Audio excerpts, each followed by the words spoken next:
Typhoon cancelled Saturday qualifying, but the skies cleared and Suzuka was open once more today. We were treated to a thoroughly great race with plenty of incidents that will be attempted to dissect on this week's Grid Talk podcast. Hosting today will be me, George Howson, and joining me today, sports journalist Dev Tyagi. Hi. Hi, guys. Engineering student Owain Medford. Oh, yeah. And motorsport fanatic Rhys Evans. Hello.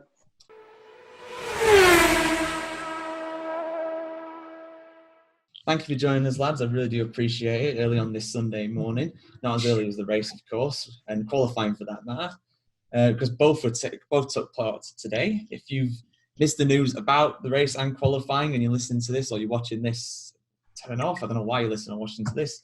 But if you don't mind spoilers, here they are. So in qualifying, it was a relatively straightforward Ferrari 1-2. Vettel getting a fifth pole in Japan in his career. Does really well around Suzuka normally. But in the race, Owain, it was not that simple for them. Bottas, in the end, getting the win and a relatively comfortable one for the Finn. Yeah, nothing really Ferrari's fault, to be honest. I think they just, a couple of driver mistakes on the first lap really cost them. Bottas and Hamilton capitalised fairly well on that, to be honest.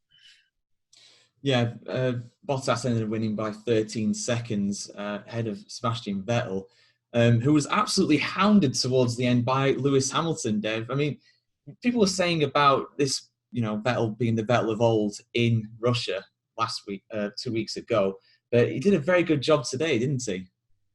Yeah, absolutely. I think you're absolutely right. In the closing stages, the fight got a bit more dramatic and very close. I'm sure in the Ferrari paddock, there must have been many a tense head out there. But I think Vettel did a good job you can actually just call it damage control by the end of the race, because it was always going to be his race to lose, wasn't it?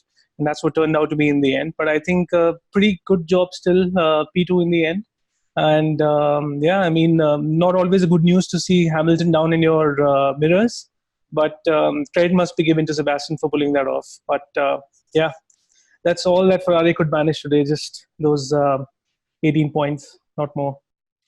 Yeah, and we'll get into what happened to Claire as well. The other Ferrari had a very eventful day today, did the Monegas. But Vettel was far from faultless, though, Rhys. I mean, had like his old teammate Kimi Räikkönen in Russia, he had a jump start.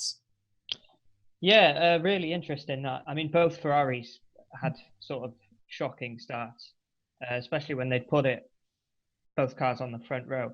And then Bottas just pulled away, didn't he? And at the end, I think he caught traffic, and that allowed Hamilton to close him down. And there was a few moments where they were nip and tuck, and I think he just about held on to it.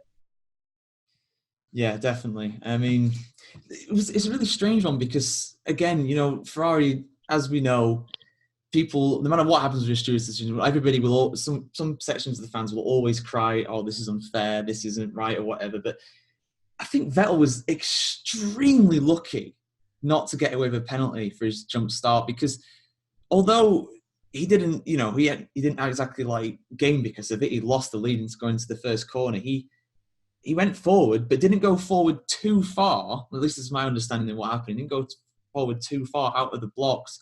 So he ended up avoiding a penalty. I mean, what's your take on it, Owain? Do you think Vettel should have got a penalty for that, like Kimi Räikkönen did 2 weeks ago in Russia? I mean, I think there's two ways you can look at it. I think you can look at it as he's moved before the lights have gone out. So, yeah, that's, if you look at the rules, that's a straight up jump start. And it's less of a jump start than Räikkönen did. He moved a smaller distance.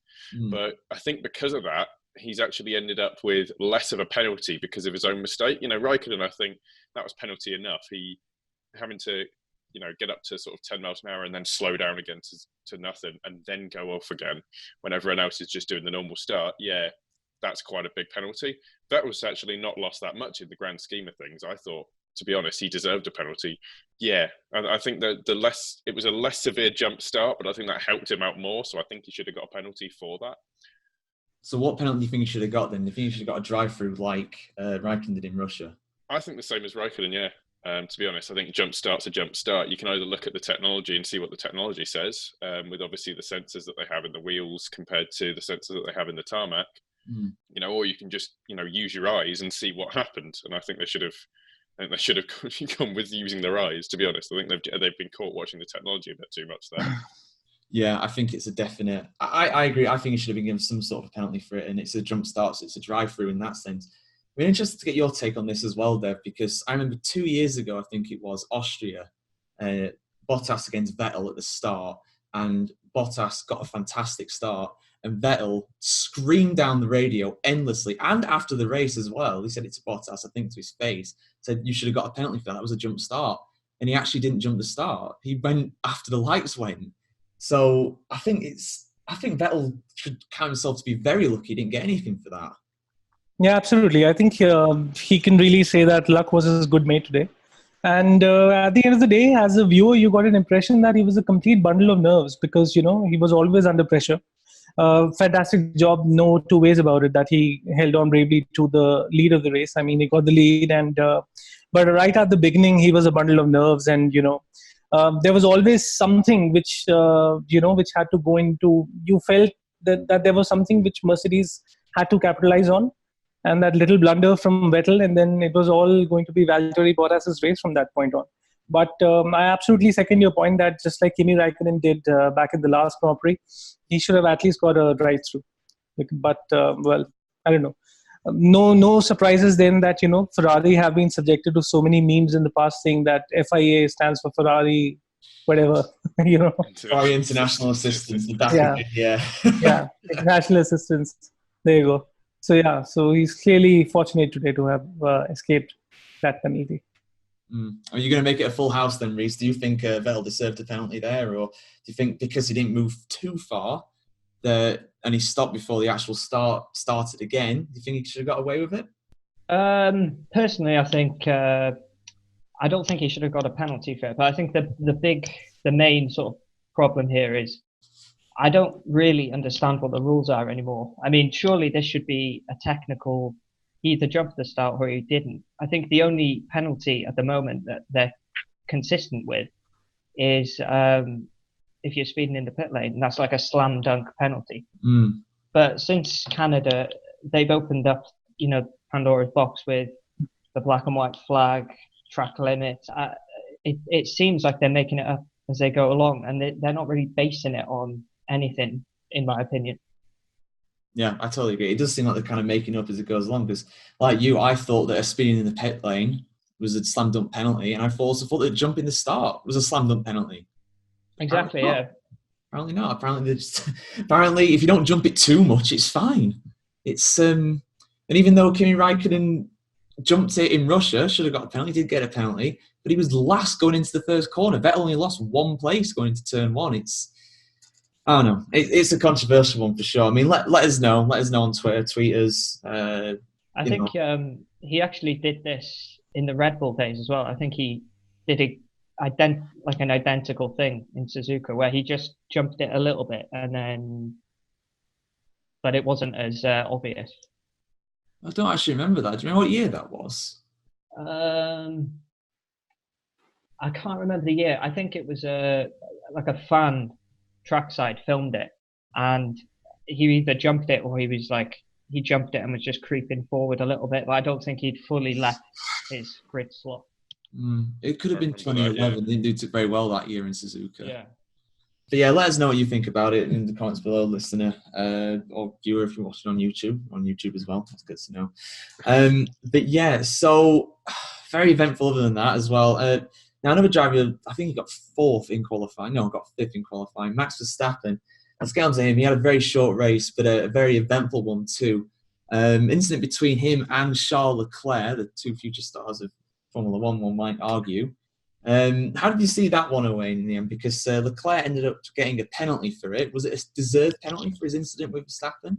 I mean, I think so. He knows that Verstappen is on his outside there. You know, Verstappen's given him more than a car's width inside, and there's nothing saying that, you know, Leclerc has to, you know, continue with the racing line. You know, it's the first lap. It's at the start.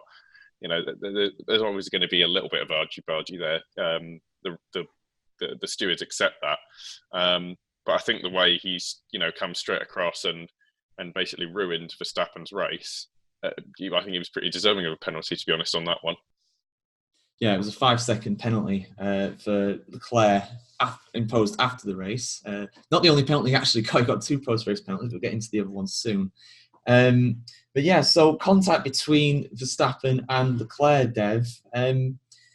But that wasn't the end of the race for either of them. However, Leclerc, he actually continued despite his damaged front wing. I mean, where do you stand on this? Because there were bits flying off the car. Hamilton got hit by it. He got his wing mirror took off by it. It was quite farcical, really.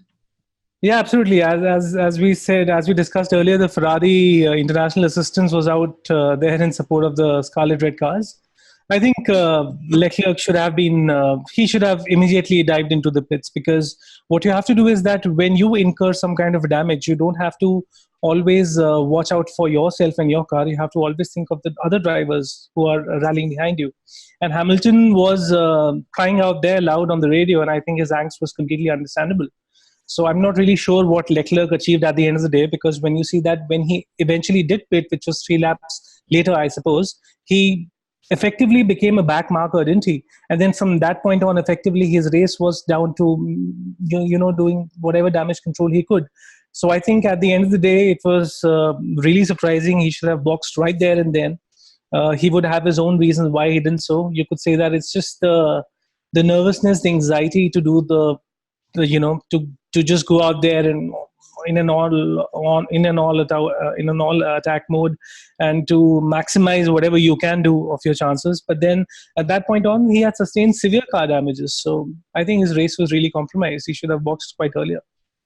Yeah, I mean, he wasn't exactly that slow. He was keeping Hamilton behind him. But the problem for Hamilton was that Leclerc's car was actually shedding parts. It hit Hamilton's car. And apparently, we were talking before the show, Wayne mentioned there are people that still doubt the halo, that thinks that, the halo should be in F1. This yet another incident where it came in very handy, Reese, because if it wasn't for the halo, Hamilton could have got hit on the head potentially with a bit of front wing from Leclerc. Because there was quite a few body part of Leclerc's car which was hitting Hamilton's visor.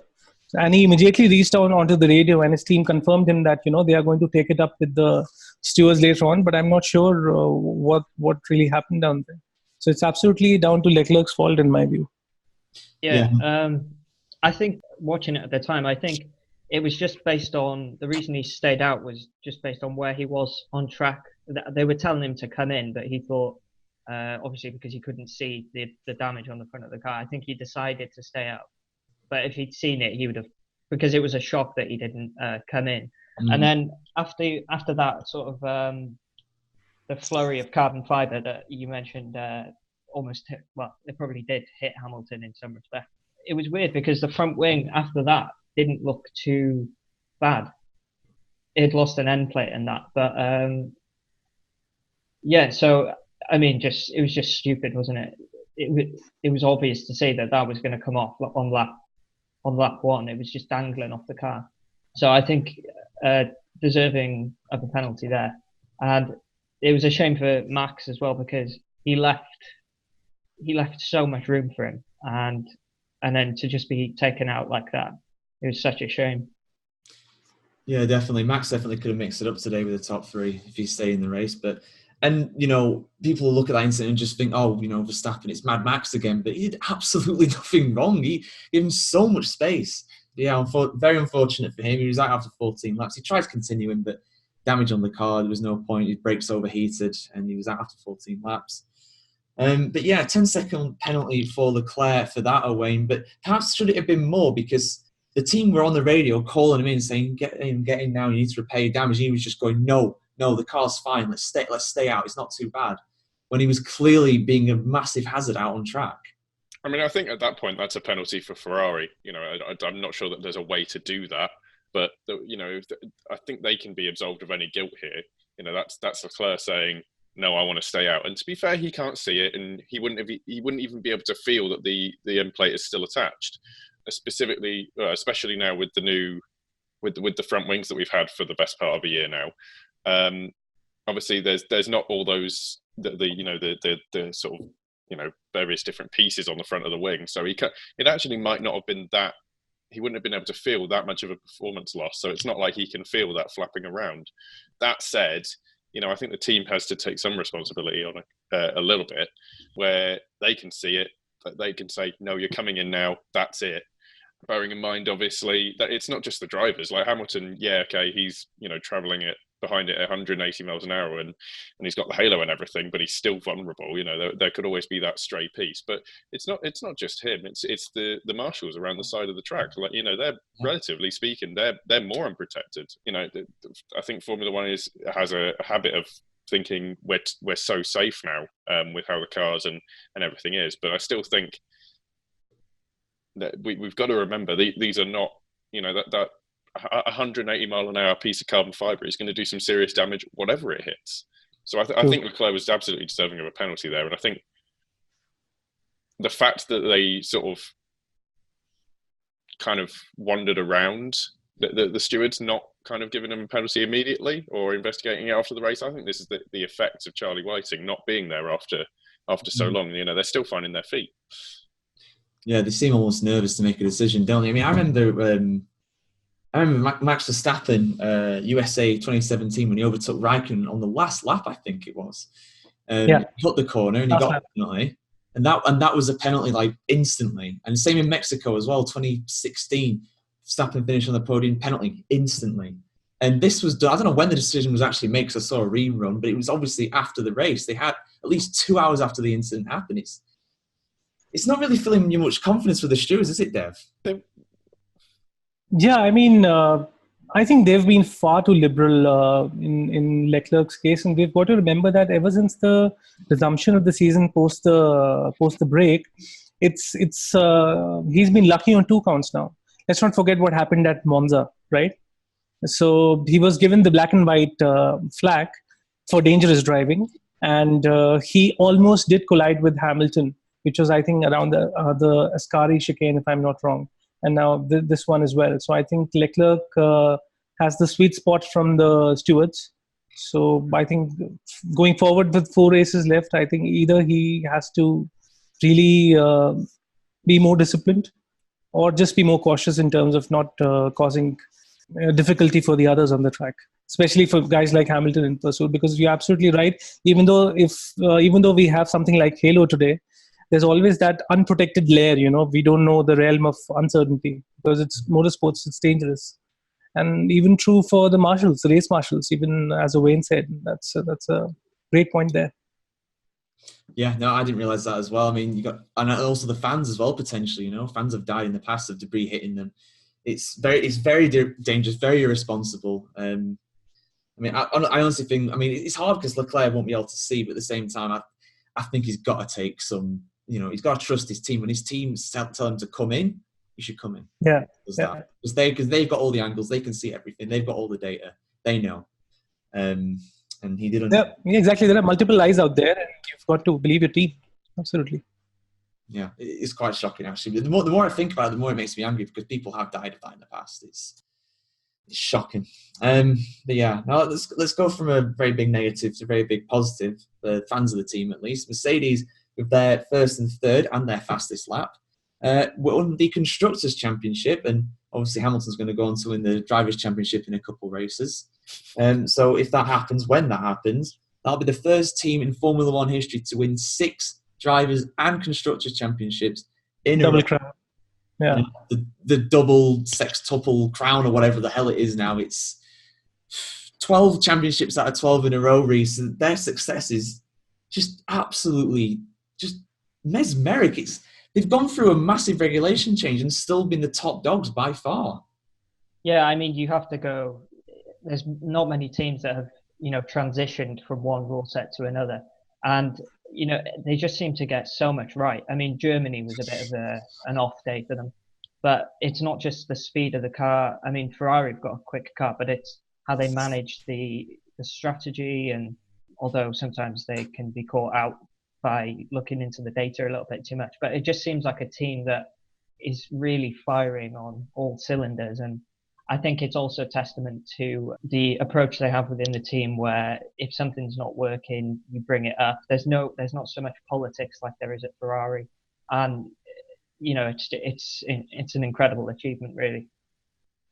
Yeah, it's absolutely unbelievable, and you can't really see it stopping with the regulations being so close. But then again, 2020 Ferrari are on form, but they just have to continue it for the whole season. They have to iron out these mistakes because again, 1-2 in qualifying, 2-7 in the race. Just they're not seeming to capitalize on the fastest car that they have. Yeah, let's go down the order a little bit now. So a massive gap down to Alexander Albon in fourth, but a fourth place nevertheless. He had an incident with Norris, but we're going to get into that obviously as well. But a good day for the Red Bull driver, wasn't it, Owen? I think that's his highest finish in F1 to date.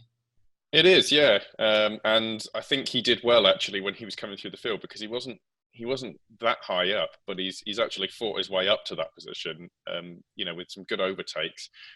Slightly on the limit, I'd say. He was very, very lucky to get away with that, I think.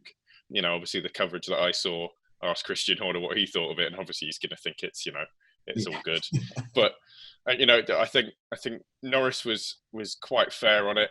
I think he unfortunately took the brunt of that, but there was just enough room, and Albon was alongside. He's come off lightly, and he's converted his chance there, and I think that's what they're looking for. I think that's actually probably taken him to the point where he is now safe in that seat for next year. I think that's a good job by him. Yeah, definitely fantastic job by Albon. But I want to get your thoughts on this, Dev. What do you think about the move they put on Lando Norris? It was very Senna-Prost, wasn't it? That was going to divide a lot of opinion. Yeah, I think Norris did a good job, but he was out there. He was feeling the heat probably because he didn't really have excellent car control throughout the entirety of the race. To be honest, I would say that I was, as a viewer, more dazzled by Carlos Sainz driving today, because I think he did an excellent job up there. Perhaps an underappreciated driver of the day. He never got the driver of the day, did he? But Norris clearly struggled, and I think at the end of the day, again, his race was limited to playing catch up to the rest of the guys. And he did pit again, which was towards the second half of the race, and it didn't really help his fortunes.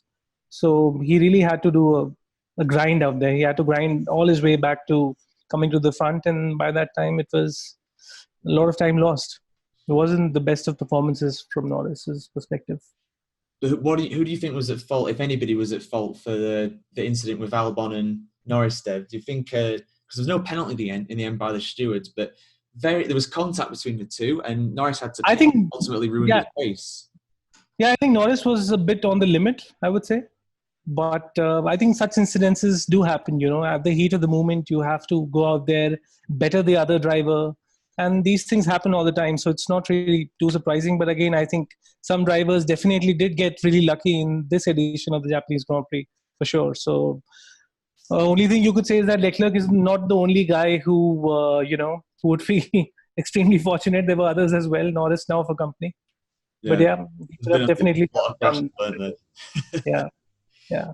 Yeah, a lot of incidents out there today. I mean, Reese, what do you think? I mean, Norris left the door open, but it was such a big lunge by Albon. And I honestly think if Albon didn't hit Norris, that Albon would not have made that chicane.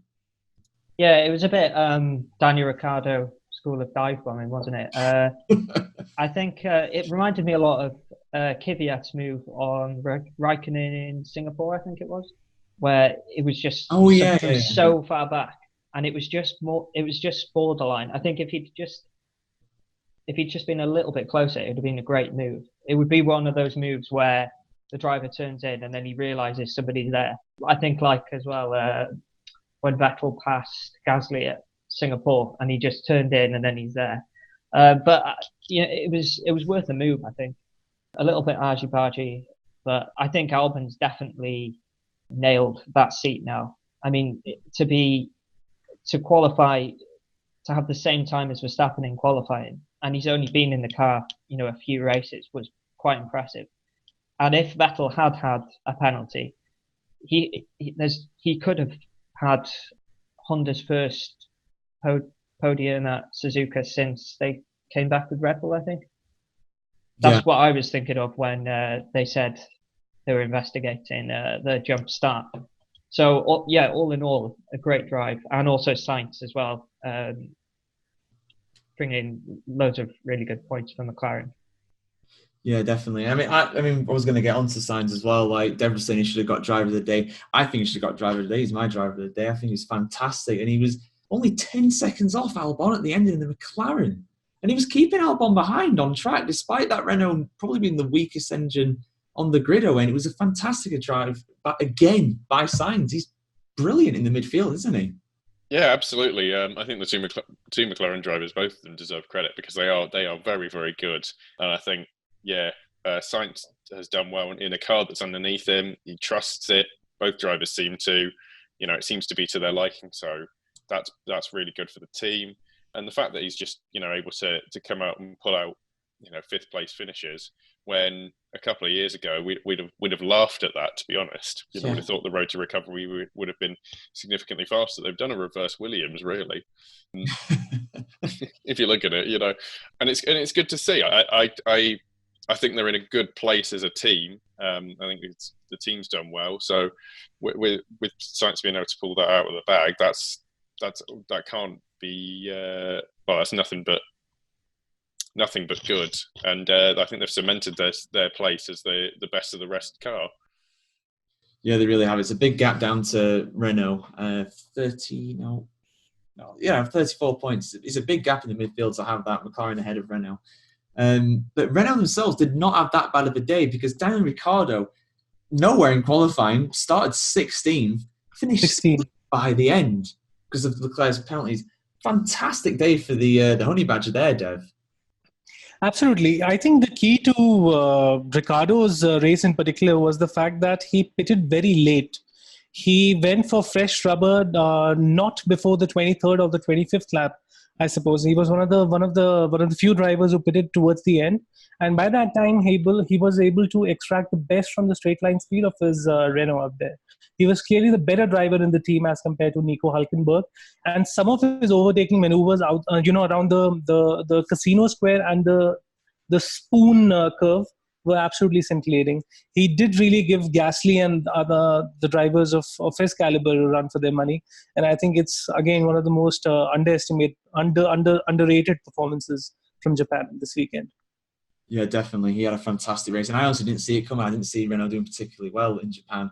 But he absolutely pulled it out of the bag despite a very poor qualifying. Seventh in the end was Charles Leclerc, finished sixth, but because of his penalties, he fell behind Daniel Ricciardo. Now, you said, a few of us said before about Albon securing that seat absolutely for Red Bull next year, and I do agree.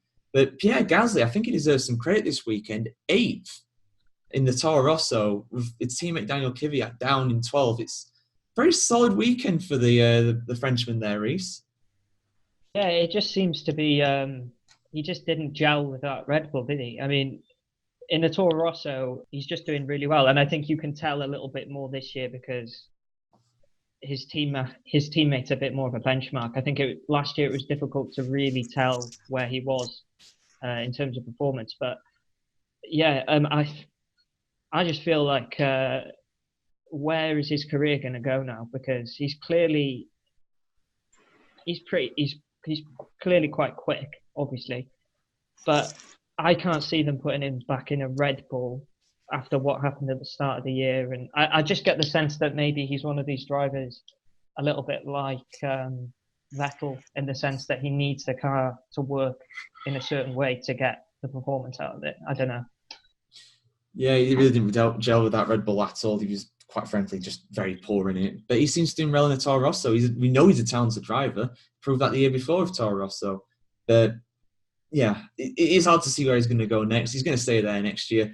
In 2021, maybe move to a team that's struggling to get a drive. Maybe move to Williams or something like that. Maybe they can have a revival in a couple of years' time. Who knows? Formula One is definitely one that's a bit unknown. But yeah, so moving on. Now, interestingly, I've actually got right. This is something I think someone might have to explain this. So Japan, the Japanese Grand Prix was meant to be 53 laps. It was actually 52, according to Wikipedia. I know it's 100%. I want you guys maybe to check this. But because of that, the spin that Sergio Perez had on the last lap was not registered. According to this, he finished 9th. So that did they wave the checkered flag a lap earlier, something like that? So Nico Hülkenberg, depending on what happened to Perez, obviously, he's either finished 10th or 9th. Either way, more points for Renault after starting down in 15th, not that bad of a day for the German, was it, Dev? Yeah, absolutely. I think Nico Hülkenberg was able to deliver finally some points once again. And I think he really finds himself in a bit of a precarious situation, because I think just a few hours back before entering the Japanese Grand Prix, he did say that he's trying to get in touch with the Alfa Romeo team, trying to talk about his chances for the upcoming season. But so far, nothing positive. Maybe the teams that are yet to sign up any replacement driver should be really focusing on Hülkenberg's recent performances, because I think particularly in the second half of the season, he's really been very good and consistent. He's also woken up to the challenge of Ricciardo, who wasn't really going anywhere in the first half of the season, to be honest. So I think right now it's just side by side, both drivers doing pretty well for Renault. Yeah, no, he's doing a decent job, but obviously he's out of that seat next year in place of Ocon. I mean, this is the thing with Hülkenberg. He's a decent driver, but he doesn't bring much sponsorship money. It's hard to see where he's going to be for next year, Reece. We've weighed in on it on a previous episode and basically said that he's probably going to be ended up going out of Formula One. It's hard to see him going to Alfa Romeo or Williams. What's your take on it? Where do you think Hülkenberg's going to be next year? Well, previously I thought, you hear all the media talking about the seats are getting filled and everything, but I thought he maybe had something up his sleeve that he wasn't revealing. But yeah, it's a shame. I mean, Alfa Romeo, I think unless they've already announced it, I think they're retaining Giovinazzi, which, yeah, I think I'm a bit out of the loop with Giovinazzi, because I think I don't really rate him that highly, but he's clearly matching Raikkonen at the moment. I can't see him going to Williams I think it would just be too painful for him to go from Renault to right at the back of the grid like that. And then Haas surprisingly retained Grosjean, so it's going to be a shame. I don't know if he'll sort of take a year out and see if he can come back in 2021, hopefully with a formula where driver talent is valued a little bit more, with the cars being closer together, or if he'll look into something like Formula E or not touring cars, World Endurance Championship, since he won Le Mans and he seemed to get on quite well there. Yeah, but it'll be a shame not to see him on the grid if he doesn't manage to find a seat somewhere. Yeah, definitely be a shame. I don't know what you managed to find out, Wayne, but every source that I'm looking at has listed Sergio Perez as 9th. Yeah, I'm on the F1 site, and I watched the entire thing, and I was just like, 53 laps are elapsed, but no, it's 52. Yeah, it's 52, which means obviously Perez takes the checkered flag early. Is that what they did? I haven't really confused by that, because I definitely saw. I didn't imagine that Perez crashed out on the last lap. Oh yeah, Perez crashed out on the last lap. So if these results stand, that means that Perez takes 2 points out of a race. So that's actually not too bad. No, it's a good result in the Racing Point in the end, because it was a collision between himself and Gasly that caused him to spin out. That's another one we can talk about as well. There's so many crashes this weekend. Owen, where do you stand on that? Do you think it was a bit of a desperate lunge by Gasly, or do you think Perez should have given him a bit more room? I haven't really seen the onboards, but by the looks of things from the replay I've seen that they showed, I think Gasly probably went a little bit too much up the inside, and it's sort of reminiscent of one of Grosjean's first lap shunts on Webber, a few years ago at Japan. I think if you look at it, it's fairly similar to the Leclerc Verstappen incident at the start of the race. And I think if you're on the outside and you come off worse, I think there's a difference between pressuring someone to the outside of the track and then straight up running into them. And I think he's obviously gone the wrong side of that line personally. Yeah, a bit harsh, but there you go. They're very, very confusing now. I'll be honest. If anybody can explain what happened there, I mean, obviously the race has been classified as 52 instead of 53 laps. So yeah, at the moment, Sergio Perez keeps his 2 points for Racing Points. So it's all right for him in the end, and that means that his teammate Lance Stroll misses out in 11th. Let's go over and through these guys. So there was some great racing down the field, but let's go for the guys outside the points. Daniel Kvyat, Toro Rosso, he was 12th. Lando Norris, we talked a bit about him, down in 13th. Kimi Räikkönen, he was actually behind Giovinazzi for most of the race, but ended up 14th in the end for Alfa Romeo. Alfa just not having the pace this weekend, really. Romain Grosjean, 15th. Kevin Magnussen, 17th. Haas just not there again. Let's talk a bit about Robert Kubica, though. 19th, 2 laps down, his usual kind of position and pace off the front. But there was a bit of doubt, actually, before the race whether he'd start because he had a crash in qualifying, Dev, and Williams are struggling that much for finances at the moment that they don't have enough spare points, but they clearly gave him a new car for the race. Yeah, I think hats off to the team. I think it's a great job altogether by the entire Williams setup out there to have managed to give Robert Kubica a car at the end of the day. But then it was usual business for them being backmarkers. There was nothing there was nothing exciting for them at the end of the race. I think the only thing you could say from Kubica's point of view was that I think between laps 35 to 40, he was just one place ahead, and there was Kimi Raikkonen, who was effectively the back marker because, as you rightly said, Alfa Romeo just didn't have the pace. And for, I think, 5 good laps, Raikkonen found himself to be occupying the bottom end, the rear end of the field. So I think that's the only thing that Kubica could draw from this race. Otherwise, it was just business as usual. There was nothing special. And it's really sad because he's such a talented, such a fine, such an experienced driver.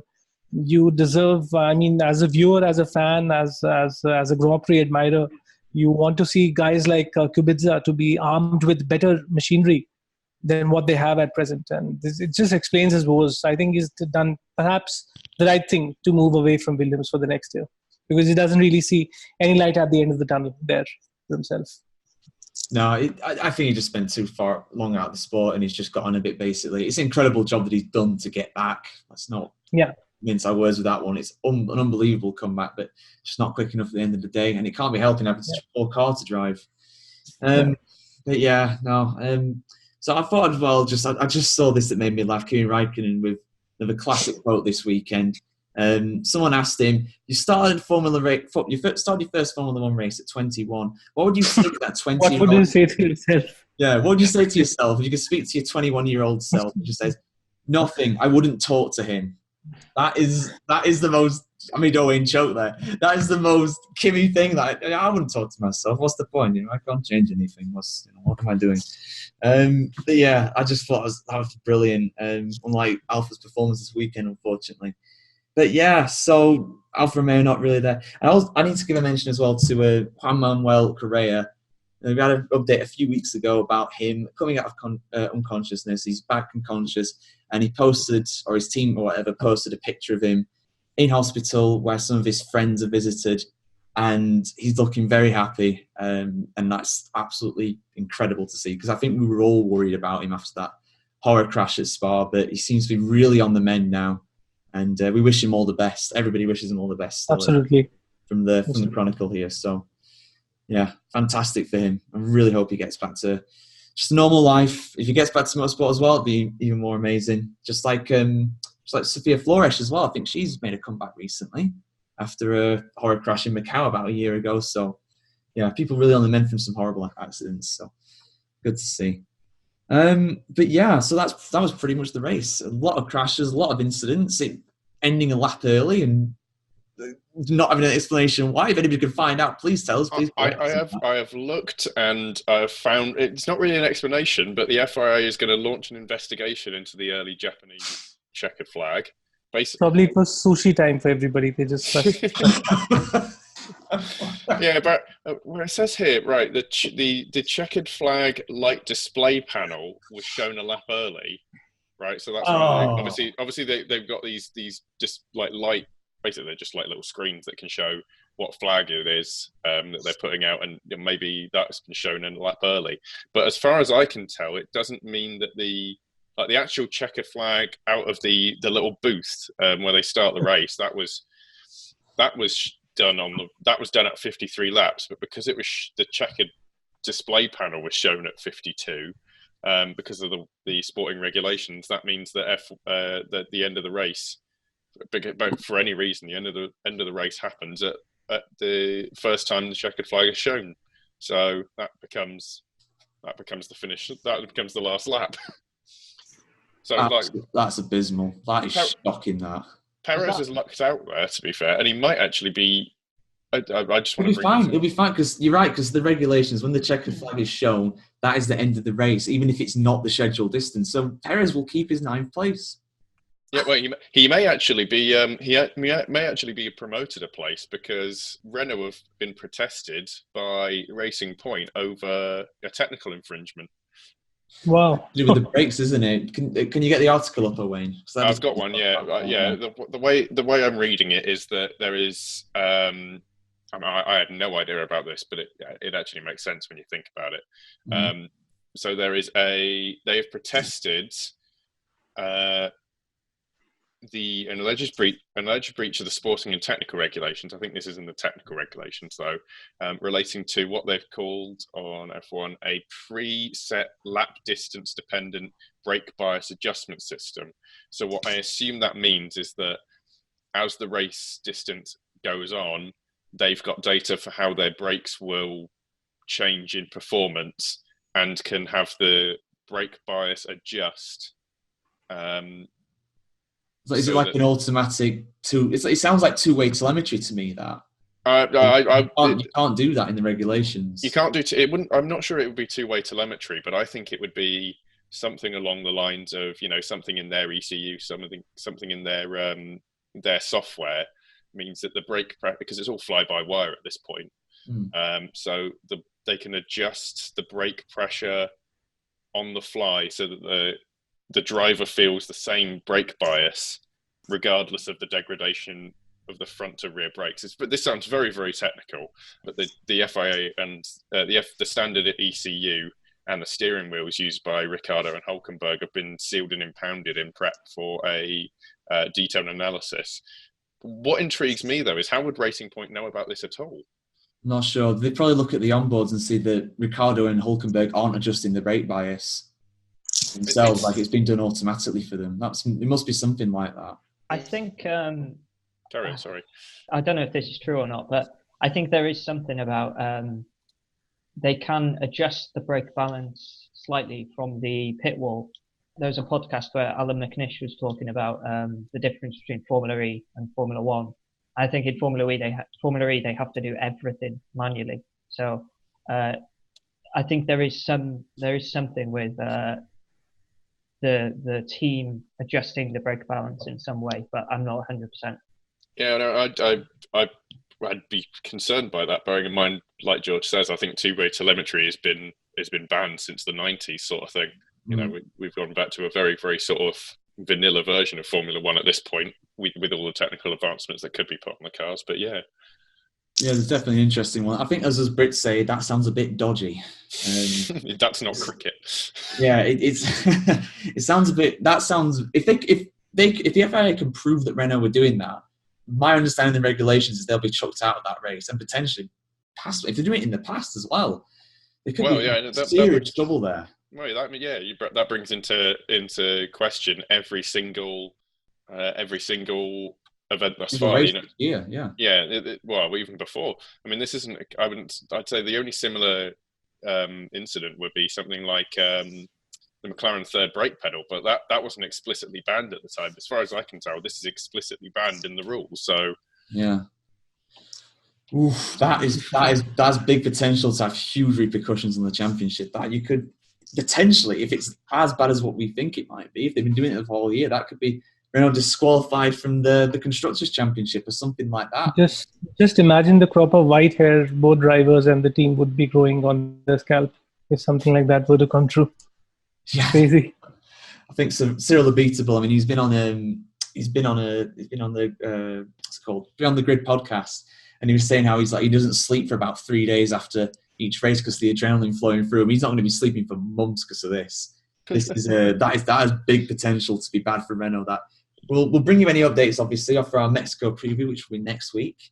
But yeah, thank you for joining us. If you enjoy listening to this podcast, by all means, follow it, subscribe to us on YouTube, follow us on Apple Music, on Spotify. Go to our Reddit as well for new F1 podcasts looking for feedback. We're always looking for feedback from the fans. We're also on Omni Studio and Pocket Cast and Google as well. Just search for the Grid Talk podcast and we should come up somewhere in there. We'll be back next week for a preview of the Mexican Grand Prix because that's been swapped with Texas this year. Mexico, then the USA this year. So Mexico in 2 weeks' time. We'll be we'll be back for that. Thank you for joining us, lads. Really do appreciate you all taking time out of your Sunday to join us on here. No problem. Thank you. See you guys soon. All right, and we'll let you wait to see what happens with Renault. We will bring you any updates of that, obviously. But until then, thank you for listening, and keep it tuned to the F1 Chronicle for your latest F1 news. Thank you very much, and bye-bye. Cheers. Thank you. Bye, everyone. Bye. Bye.